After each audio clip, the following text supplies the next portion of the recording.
SV news కు స్వాగతం. ముందుగా హెడ్లైన్స్.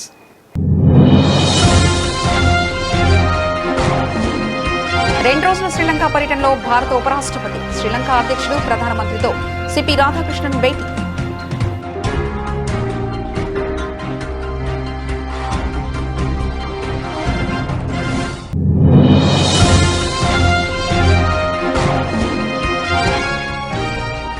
మహిళా రిజర్వేషన్ను అడ్డుకున్న టీఎంసీని శిక్షించండి, మోదీ పిలుపు.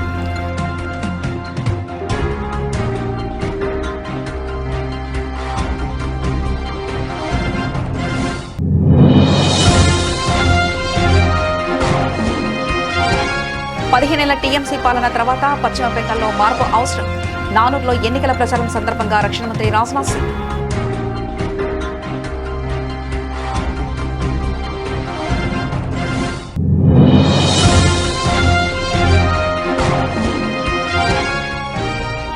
సంస్కృతంపై ప్రజల దృక్పథంతో మార్పు రావడం సంతోషకరమన్న ఆర్ఎస్ఎస్ చీఫ్. పుస్తకాలతో కాకుండా సంభాషణ ద్వారా భాష సులువుగా వస్తుందని వ్యాఖ్య.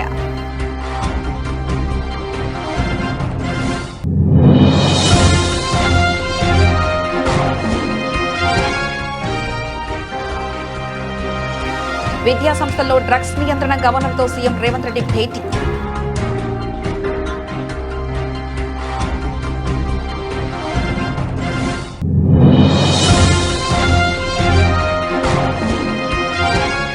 సీతారామ ప్రాజెక్టులో తట్టెడు మట్టి కూడా ఎత్తకుండా పనులు చేయకుండా వదిలేశారు. ప్రభుత్వంపై మాజీ మంత్రి హరీష్ రావు విమర్శలు.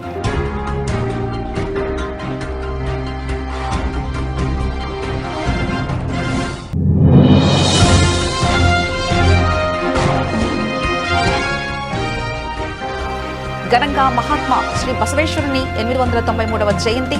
ట్యాంకు బండ వద్ద ఆయన విగ్రహానికి నివాళులర్పించిన తెలంగాణ జాగృతి అధ్యక్షురాలు కవిత.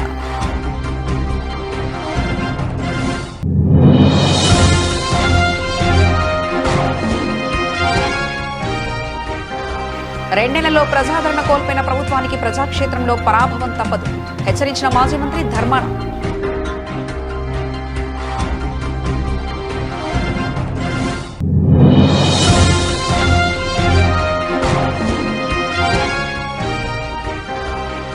హైదరాబాద్ పోలీసుల ఆపరేషన్ ఆక్టోపస్ 0.2 దేశవ్యాప్తంగా 52 మంది అరెస్ట్.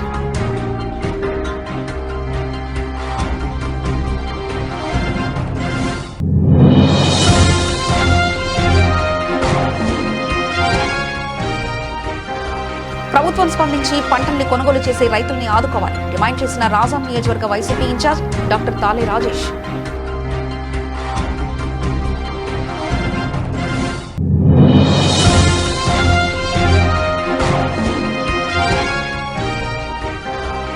హోంబలే ఫిల్మ్ నుంచి మరో భారీ యానిమేటెడ్ చిత్ర ప్రకటన. Mahavatar Parshuram title, first look poster విడుదల.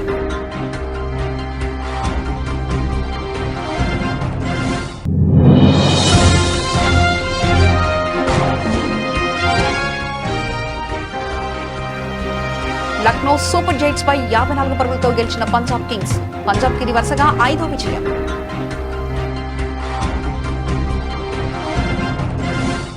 రెండు రోజుల శ్రీలంక పర్యటనలో భాగంగా కొలంబోలోని ప్రెసిడెన్షియల్ సెక్రటరీలో శ్రీలంక అధ్యక్షుడు అనురాకుమార దిస్సానాయకతో పాటు ప్రధానమంత్రి డాక్టర్ హరిణి అమరసూర్యతో ఉపరాష్ట్రపతి సిపి రాధాకృష్ణన్ భేటీ అయ్యారు.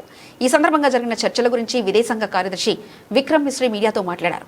రాష్ట్రపతి దిస్సానాయక్తే జరిగిన తన సమావేశంలో భారత్ శ్రీలంకలను చమురు పైప్లైన్ ద్వారా అనుసంధానించే ప్రతిపాదనతో సహా భారత పక్షం చేపట్టిన పలు కార్యక్రమాలను ఉపరాష్ట్రపతి సిపి రాధాకృష్ణన్ ప్రస్తావించారని విదేశాంగ కార్యదర్శి విక్రమ్ మిశ్రీ తెలిపారు. President also referred in this context to India's investments in various sectors in Sri Lanka, especially ports, and also the discussions that are now underway on several projects in the energy sector, in the digital sector, and in the connectivity area. A lot of the focus during the conversation was on the post-Cyclone Ditwa financial assistance package that India had announced, and in fact during this visit we will see some understandings arrived at that will enable work on some of these projects to start. As I said, both sides focused on this, on the different projects that comprise this package as Sri Lanka begins work on relief and rehabilitation initiatives post-cyclone Ditwa. The Vice President mentioned, as I said, some initiatives that are underway from the Indian side and some proposals that have already been discussed between the two countries. Notable amongst them, the project related to the energy hub in Trincomalee and the proposal to link India and Sri Lanka through an oil pipeline. And in fact, the point was made as to the value of such energy connectivity, especially at లోక్సభలో మహిళా reservation సవరణ bill వీగిపోవడంతో విపక్షాలపై ప్రధానమంత్రి నరేంద్ర మోదీ విమర్శల దాడి కొనసాగించారు. కాంగ్రెస్ పార్టీతో పశ్చిమ బెంగాల్ ముఖ్యమంత్రి మమతా బెనర్జీ సారథ్యంలో టీఎంసీ కుమ్మక్కై దిగువ సభలో మహిళా రిజర్వేషన్ బిల్లును ఓడించిందని, అందువల్ల మహిళలకు జరగాల్సిన న్యాయం జరగలేదని విమర్శించారు. పశ్చిమ బెంగాల్ అసెంబ్లీ ఎన్నికల ప్రచారంలో భాగంగా బిష్ణుపూర్లో జరిగిన ర్యాలీలో ప్రధాని మాట్లాడుతూ వికసిత్ భారత్ కలల సాకారం, దేశాభివృద్ధికి భారత రాజకీయాల్లో మహిళలకు మరింత భాగస్వామ్యం కల్పించాలని కేంద్రం కోరుకుంటుందని అన్నారు.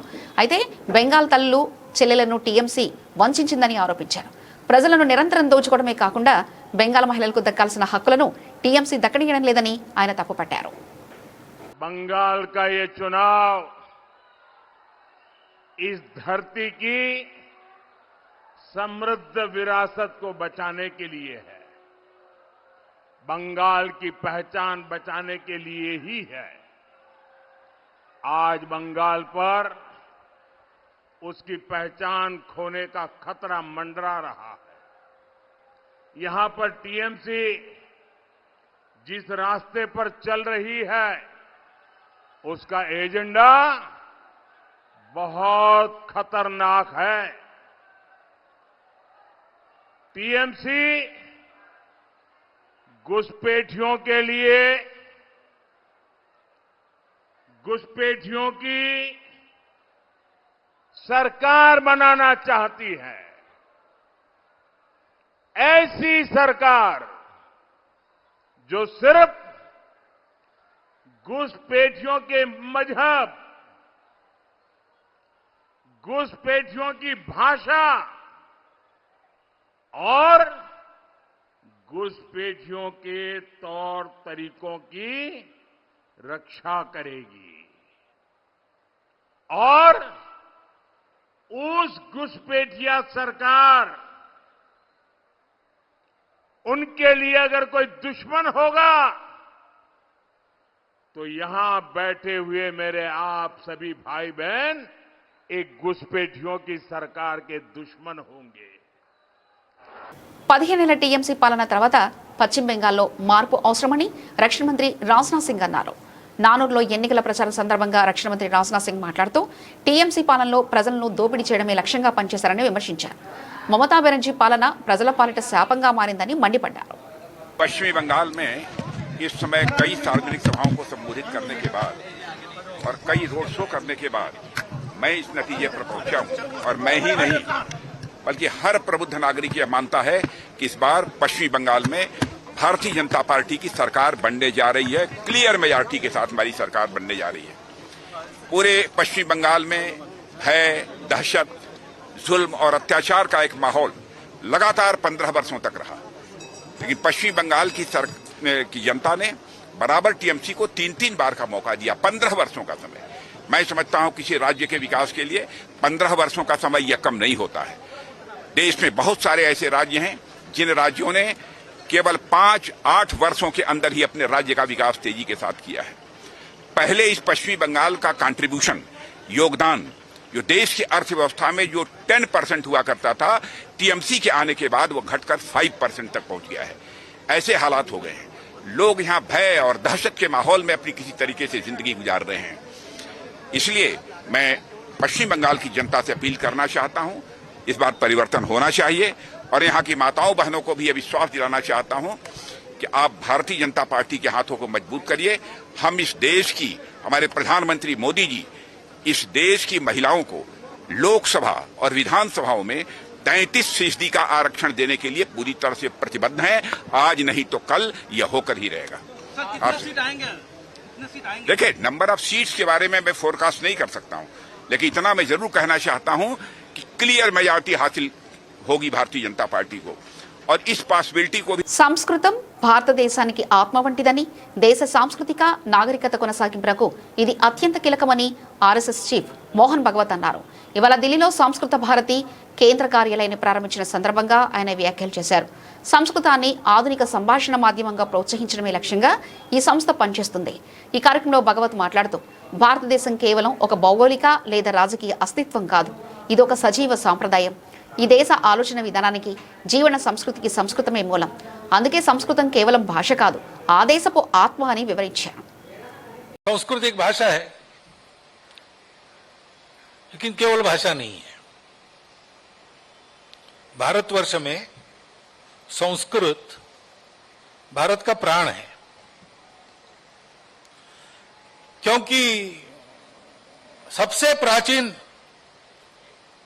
आज भी अस्तित्व में रहने वाली जो परंपरा है विचारों की, जीवन की, संस्कृति की, वो भारत है.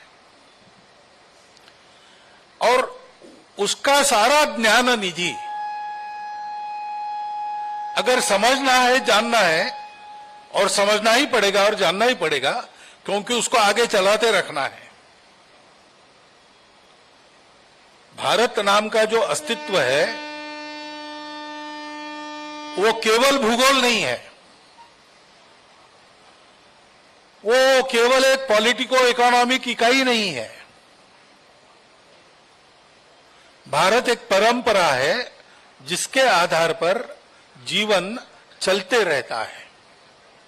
संपूर्ण सृष्टि के उसके जड़ चेतन घटकों सहित जीवन की धारणा करने वाली परंपरा ये भारत की परंपरा है. उसकी आवश्यकता दुनिया में निरंतर रहती है और उसकी पूर्ति करना भारतीय कहलाने वालों का काम है. अभी भी उनको भारतीय इस नाते संबोधन किया जाता है. भारतीय इस नाते उनका जीवन चल रहा है. इसका कारण है कि उनको ये कर्तव्य पूरा करना है, और इस कर्तव्य को पूरा करना है तो भारत को जानना पड़ेगा, भारत को मानना पड़ेगा, स्वयं को भारत बनाना पड़ेगा. और ये सारा अगर होना है तो भारत को समझने के लिए संस्कृत को समझना अनिवार्य है. भारत में अनेक भाषाएं हैं, भारत की हर भाषा अपनी. తెలంగాణలో విద్యాసంస్థలో మాదక ద్రవ్యాల డ్రగ్స్ నియంత్రణపై ప్రభుత్వం ప్రత్యేక దృష్టి సారించింది. ఈ అంశంపై చర్చించేందుకు ముఖ్యమంత్రి రేవంత్ రెడ్డి రాష్ట్ర గవర్నర్ శివప్రతాప్ శుక్లాతో హైదరాబాద్ లోక్ భవన్లో సమావేశమయ్యారు. ఈ భేటీలో డ్రగ్స్ కట్టడికి తీసుకోవాల్సిన చర్యలపై ప్రధానంగా చర్చించినట్లు ముఖ్యమంత్రి స్వయంగా వెల్లడించారు. ఈ సందర్భంగా గవర్నర్ పలు కీలక సూచనలు చేశారని, వాటిని ప్రభుత్వం తప్పకుండా పరిగణలోకి తీసుకుంటుందని ఆయనకు హామీ ఇచ్చినట్లు సీఎం రేవంత్ రెడ్డి తెలిపారు.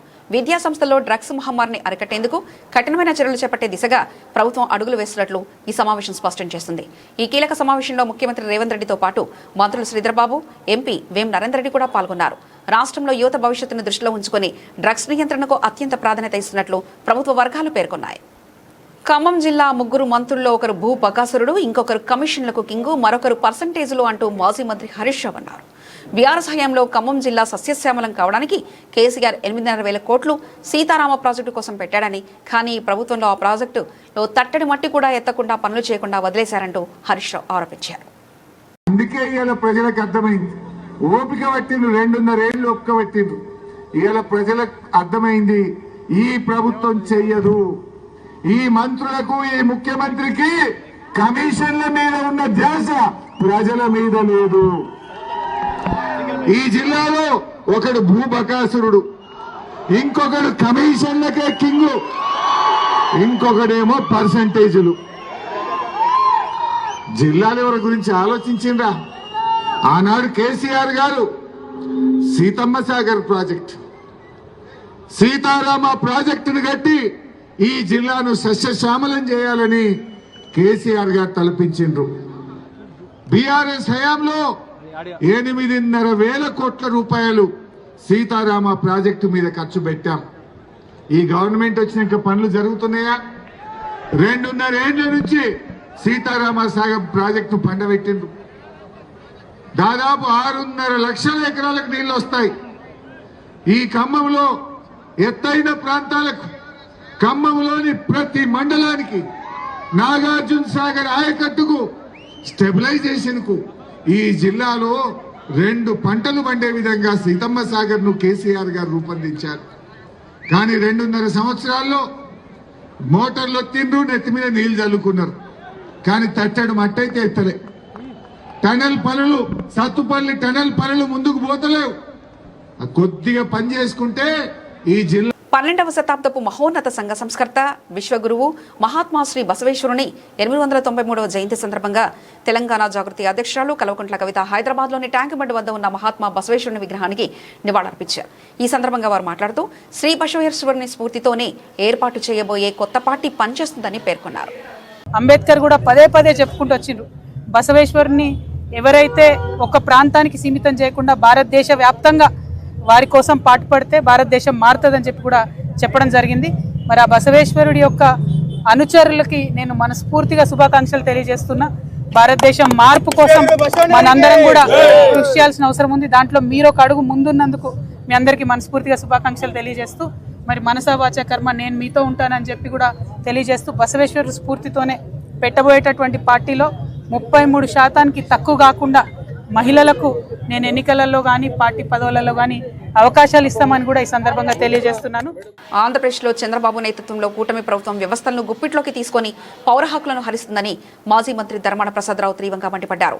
శ్రీకాకుళంలోని తన క్యాంపు కార్యాలయంలో జరిగిన మీడియా సమావేశంలో ఆయన మాట్లాడుతూ 40 ఏళ్ల తన రాజకీయ జీవితంలో ఇంతటి అరాచక పాలన ఎప్పుడూ చూడలేదని ఆవేదన వ్యక్తం చేశారు.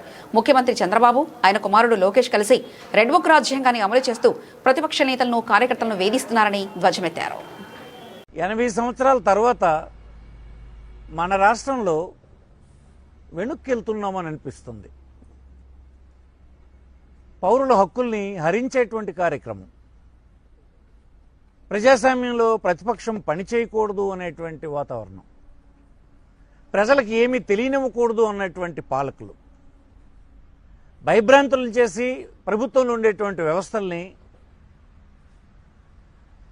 అధికారంలో ఉన్నటువంటి వారి చేతుల్లోకి లాక్కోవటం, ఆ వ్యవస్థల్ని ఇండిపెండెంట్గా పనిచేయనివ్వకపోవటం, ఇదంతా ప్రజాస్వామ్యంలో తిరోగమనమైనటువంటి చర్య. మన రాష్ట్రంలో నేడు ఇదే నాకు కనిపిస్తుంది.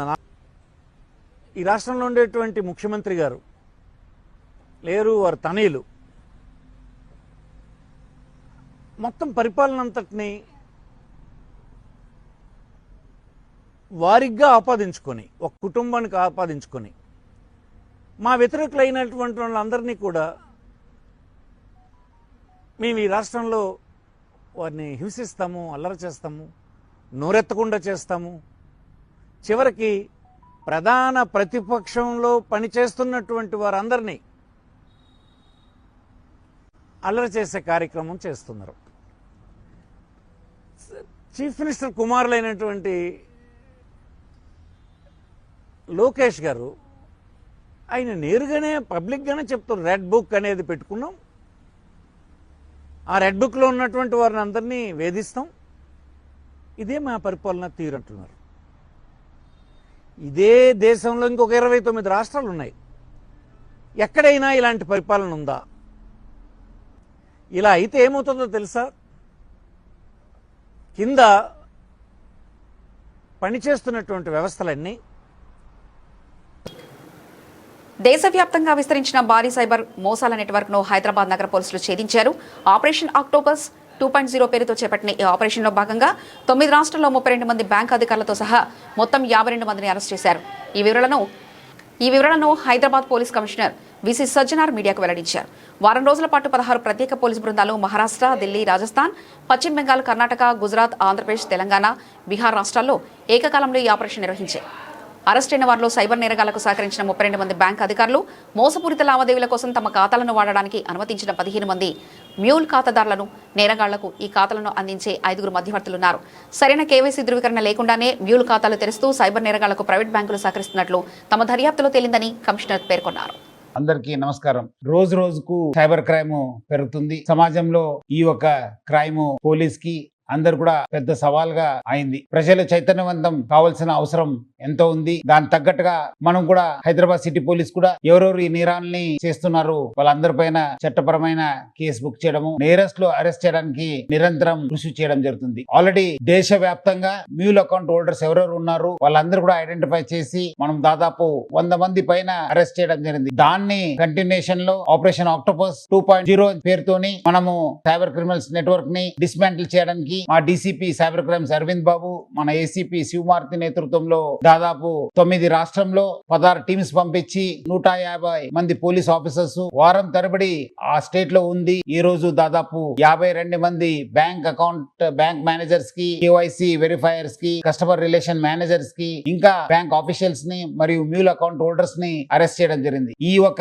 ఆపరేషన్ లో మన టీమ్ మెంబర్స్ అందరూ కూడా నా తరఫు నుంచి, హైదరాబాద్ సిటీ పోలీస్ తరఫు నుంచి పేరుగా అభినందిస్తున్నాను. ఫిబ్రవరిలో ఈ ఒక ఆపరేషన్ ఆక్టోపస్ ని మనము స్టార్ట్ చేయడం జరిగింది. దాదాపు 117 మందిని అరెస్ట్ చేశాను. మళ్ళీ మన ఇన్వెస్టిగేషన్ కంటిన్యూ చేశాను. దీంట్లో ఆల్మోస్ట్ 9 స్టేట్స్ లో ఉంటూ దాదాపు ఈ ఒక 52 మందిలో 32 మంది బ్యాంక్ ఆఫీసర్, దాంట్లో 10 important banks managers, custom relation managers, KYC verifiers, 10 mule account holders ని, 5 మెంబర్స్ అకౌంట్ సప్లయర్స్ ని అరెస్ట్ చేయడం జరిగింది. Banks AU small finance bank, Bandhan bank, federal bank, IDFC first bank, IndusInd bank, Karnataka bank, Karur Vysya bank, Equitas bank, HDFC bank అధికారుల్ని arrest చేయడం జరిగింది. Mule account మొత్తం మనం analyse చేసినప్పుడు బ్యాంక్ ఆఫీషియల్స్ ఒక నెగ్లిజెన్స్, ఒక ప్రమేయం చాలా అంటే చాలా కనిపించింది. ఎందుకంటే ఈ రోజు సైబర్ క్రైమ్ కావాల్సిన మెయిన్ ఆక్సిజన్ ఈ మ్యూల్ అకౌంట్స్. ఎవరెవరు మ్యూల్ అకౌంట్ హోల్డర్స్ ఉన్నారు, అకౌంట్ సప్లై చేస్తారు, దానికి వాళ్ళకి హెల్ప్ చేసిన బ్యాంక్ ఆఫీషియల్స్ వల్లనే ఈ రోజు ప్రజలు చాలా. రైతు భరోసా కేంద్రాలు ఇచ్చిన తోడ్పాటుతో మాజీ సీఎం వైఎస్ జగన్ హయాంలో రైతు రాజులా ఉన్నారని, కానీ ఇప్పుడు కొనుగోలు కేంద్రాలు లేక పంటలకు గిట్టుబాటు ధర లభించక అన్నదాతలు తక్కువ ధరకే పంటల్ని అమ్ముకోవాల్సిన పరిస్థితి కనిపిస్తుందని రాజం నియోజకవర్గ వైఎస్ఆర్సీపీ ఇన్ఛార్జ్ డాక్టర్ తలై రాజేష్ కూటమి ప్రభుత్వంపై విరుచుకుపడ్డారు.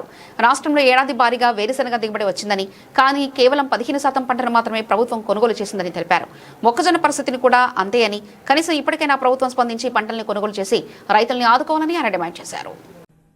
రైతే రాజుగా గత ప్రభుత్వంలో, అంటే మా వైఎస్ఆర్ ప్రభుత్వంలో వెలిగాడు అని చెప్పడానికి నాకు ఎటువంటి సందేహం లేదు.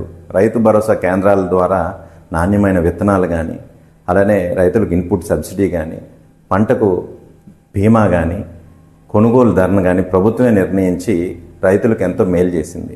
అయితే ఈరోజు మన రాష్ట్రంలో పరిస్థితి చూస్తే పండిన పంటను అమ్ముకోలేక రైతులు తీవ్ర ఇబ్బందులకు గురవుతున్నారు.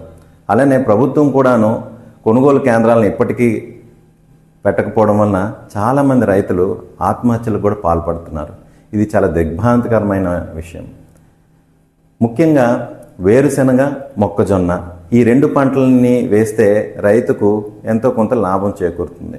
అలాంటిది ఈరోజు ఆ 2 పంటలు పండించిన రైతులు కూడాను చాలా ఇబ్బందులు పడుతున్నారు. ముఖ్యంగా శనగ పంటను తీసుకుంటే దాని గిట్టుబాటు ధరగా 5,875 రూపాయలు అనేది దాని యొక్క మినిమం పేగా ప్రభుత్వం నిర్ణయించింది. కానీ ఈరోజు చూస్తే వాళ్ళకి 4,200 నుండి 4,800కే వాళ్ళు అమ్ముకోవాల్సి వచ్చిన పరిస్థితి. వేరుశెనగ పంట 7.5 లక్షల హెక్టార్లలో ఉత్పత్తి అయితే ప్రభుత్వం, ఇది కూడా నేను చెప్తుంది కాదు, ప్రభుత్వ గణాంకాలు, కేజీఎఫ్, సలార్ వంటి భారీ చిత్రాలతో దేశవ్యాప్తంగా గుర్తింపు పొందిన హోంబలే ఫిల్మ్ తమ తదుపరి యానిమేటెడ్ చిత్రాన్ని అధికారికంగా ప్రకటించింది. పరశురామ జయంతిని పురస్కరించుకుని ఏప్రిల్ 19న మహావతార్ పరశురామ అనే టైటిల్తో బీభత్సంగా ఉన్న ఫస్ట్ లుక్ పోస్టర్ను విడుదల చేసింది. ఈ యానిమేటెడ్ చిత్రాన్ని 2027 డిసెంబర్లో ప్రేక్షకుల ముందుకు తీసుకురానున్నట్లు వెల్లడించింది. ఈ సినిమా శ్రీ మహావిష్ణు దశావతారాల ఆధారంగా రూపొందుతున్న మహావతార్ సినిమాటిక్ యూనివర్స్లో రెండవది. గత ఏడాది విడుదలైన మహావతార నరసింహ ఈ సిరీస్లో తొలి చిత్రం.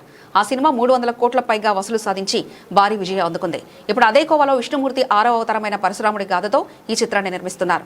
అదర్భాన్ని అంతం చేసే శక్తిగా పరశురాముడు ఎలా ఆవిర్భవించాడనే ఇతివృత్తంతో సినిమా సాగుతుంది. ఈ చిత్రానికి అశ్విన్ కుమార్ దర్శకత్వం వహిస్తుండగా హోంబలే ఫిల్మ్ అధినేత విజయ్ కిరగందూర్, క్లిమ్ ప్రొడక్షన్ కు చెందిన శిల్పా ధావన్ నిర్మాతలుగా వ్యవహరిస్తున్నారు. సామ్ సిఎస్ సంగీతాన్ని అందిస్తున్నారు. మన కథలే మన బలం, నేటి తరానికి నచ్చే ఫార్మట్లో మన మూలాల శక్తిని ప్రేక్షకులకు తిరిగి పరిచయడమే మా లక్ష్యమని నిర్మాత విజయ్ కిరగందూర్ తెలిపారు. విడుదలైన పోస్టర్పై సహనం ముగిసిన చోట పరశురాముడి గొడ్డలి మొదలవుతుంది అనే ట్యాగ్లైన్ సినిమాపై ఆసక్తి పెంచుతుంది.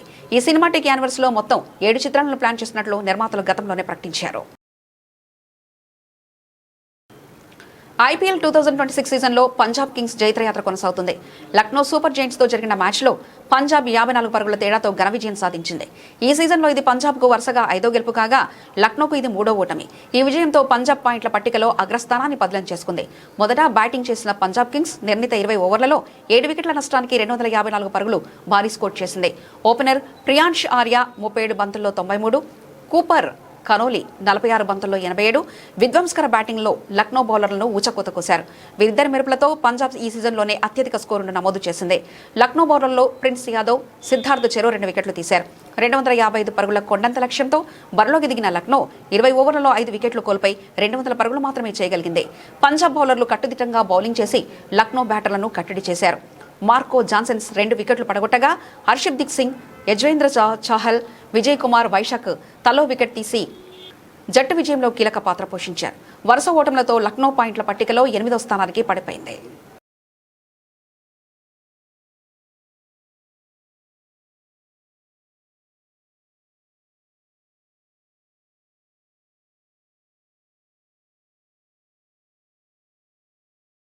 బులెటిన్ ముగించే ముందు హెడ్లైన్స్ మరోసారి చూద్దాం. 2 రోజుల శ్రీలంక పర్యటనలో భారత ఉపరాష్ట్రపతి, శ్రీలంక అధ్యక్షుడు ప్రధానమంత్రితో సిపి రాధాకృష్ణన్ భేటీ.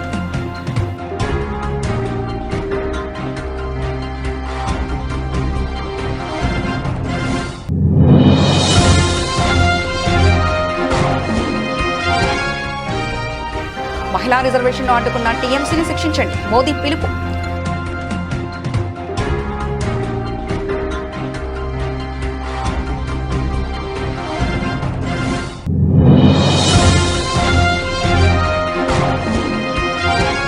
పదిహేనేళ్ల టీఎంసీ పాలన తర్వాత పశ్చిమ బెంగాల్లో మార్పు అవసరం. నానూరులో ఎన్నికల ప్రచారం సందర్భంగా రక్షణ మంత్రి రాజ్నాథ్ సింగ్.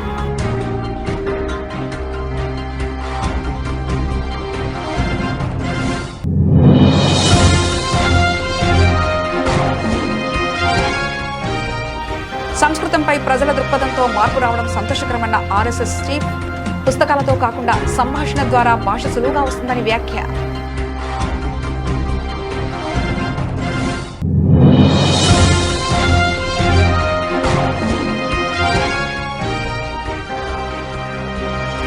విద్యా సంస్థల్లో డ్రగ్స్ నియంత్రణ గవర్నర్తో సీఎం రేవంత్ రెడ్డి భేటీ.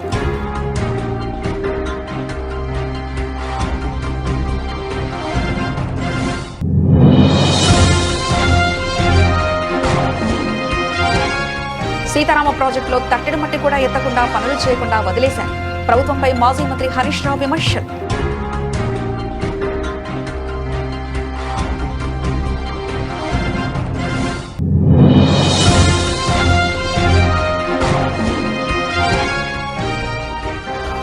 ఘనంగా మహాత్మా శ్రీ బసవేశ్వరుని 893వ జయంతి. ట్యాంకు బొడ్డ వద్ద ఆయన విగ్రహానికి నివాళులర్పించిన తెలంగాణ జాగృతి అధ్యక్షురాలు కవిత.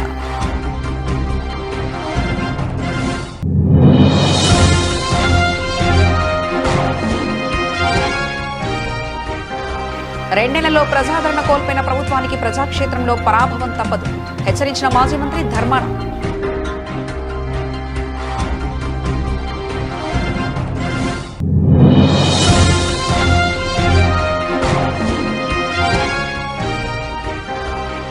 హైదరాబాద్ పోలీసుల ఆపరేషన్ ఆక్టోపస్ 0.2 దేశవ్యాప్తంగా 52 మంది అరెస్ట్.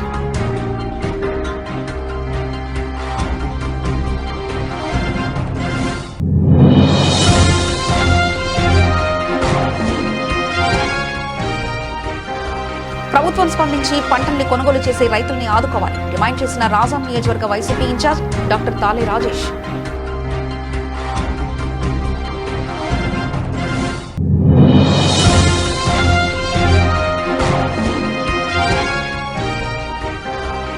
హోంబలే ఫిల్మ్ నుంచి మరో భారీ యానిమేటెడ్ చిత్రం ప్రకటన. Mahavatar Parshuram title, first look poster విడుదల.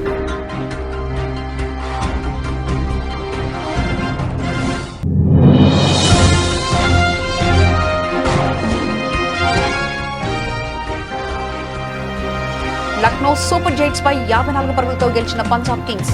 పంజాబ్ కి ఇది వరుసగా 5వ విజయం.